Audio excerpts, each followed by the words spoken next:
one of the things that was underlined by last Tuesday is how disastrously the last 8 years have been for the Democratic Party across the country. You can measure it. They've lost half a dozen Senate seats since 2008. They've lost about 25 House seats. Republicans now have astonishing control of state houses and governorships across the country. And they are in an extraordinarily strong position, and now having the presidency too.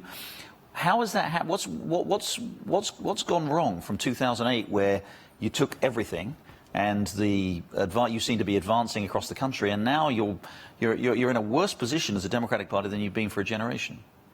Well, look, I think that goes to the humility that, we won twice, but there were problems. As I think Elizabeth Warren said earlier, yes, they won the Electoral College, and that is how you win the presidency, and they get to govern. But, they're going to have a respectable popular vote loss, and they lost spots in the House and Senate. So there are conflicting sources. I guess what I really feel in my heart is that Barack Obama coming in to a terrible financial crisis was no doubt a mixed blessing.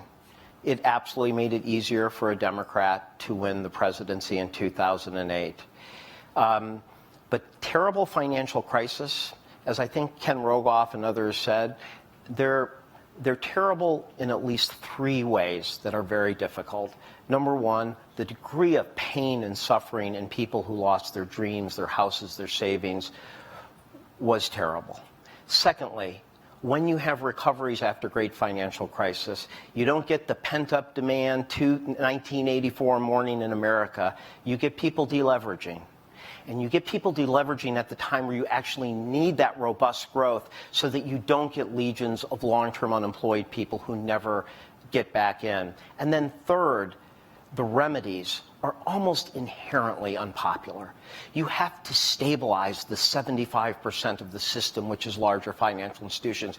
You stabilize them to help the average person, to help their savings. But that person still sees you stabilizing the people who look like they're the culprits.